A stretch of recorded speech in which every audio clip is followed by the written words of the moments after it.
personne bègue, en général, on a tendance à ne pas identifier les choses qu'on réussit à développer avec le bégaiement.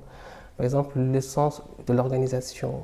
Pour moi, c'est quelque chose en tout cas, je pense que le bégaiement m'a apporté. Il y a le sens de la précision aussi, le sens de l'écoute et aussi ses capacités à aller chercher au-delà du verbal. Vraiment des choses auxquelles on fait attention, en général, qui je pense que sont très bien et permettent à la personne de développer des capacités managériales. Parce qu'en général, il faut quand même, on est dans les rapports humains, on est aussi un rapport différent au travail. Et le fait de développer toutes ces capacités-là, je pense qu'on devrait apprendre à les valoriser. Dans le monde du travail, le bégaiement fait en sorte que je me surpasse.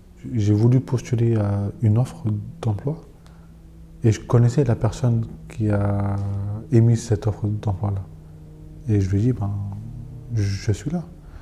Il me dit, oui, mais tu sais, il y a du téléphone. Dans le sens, il y a du téléphone, je sais que toi, tu bégayes, en gros, c'est mort, quoi. Mais je lui dis, en fait, est-ce que c'est les autres qui doivent choisir pour nous? On n'est pas seulement des bègues, on est des personnes avant tout, avec des expériences diverses, quoi. Les gens, ils sont surpris quand je leur dis, oui, moi, j'ai fait du B2B, j'ai fait du porte-à-porte, j'ai fait du B2B au téléphone avec des avocats. Quand tu parles avec un avocat, c'est pas rien, quand tu fais du B2B avec des avocats. Là, maintenant, je suis chef d'équipe. En fait, c'est aussi une manière de prouver que, voilà, malgré vos idées reçues, je suis là. Ma plus grande fierté au travail, c'est que c'est moi qui ai la communication la plus fluide en fin de compte. C'est très drôle, c'est un très grand, en fait, paradoxe, mais quand on doit faire des présentations de choses très complexes, c'est moi qui arrive à faire en fait passer ça. Je suis quelqu'un qui a besoin d'aller droit au but et de retirer ce qui n'est pas en fait essentiel. J'ai donc cet esprit de synthèse qui me permet aux gens de comprendre les choses qui sont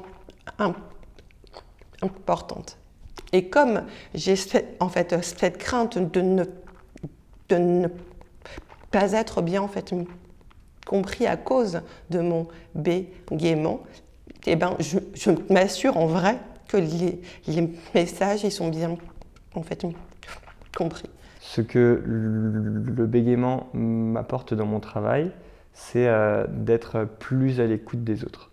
Je pense que je sais qu'il y a des fois où je ne communique pas de la bonne façon, j'ai du mal à faire passer ce que j'aimerais faire passer, et je sais que c'est la même chose pour ceux qui ne bégayent pas, qu'ils n'ont pas les bons mots toujours.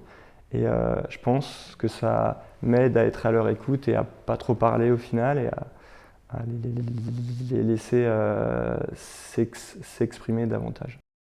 Quand on bégaye, en tout cas moi, j'ai plutôt tendance à me mettre dans les premiers temps en retrait, peut-être par peur de m'exprimer tout de suite, et ce retrait me permet de bien sentir la situation, bien écouter mes interlocuteurs et pouvoir, par ce temps de réflexion, être au plus juste dans le propos qui va suivre.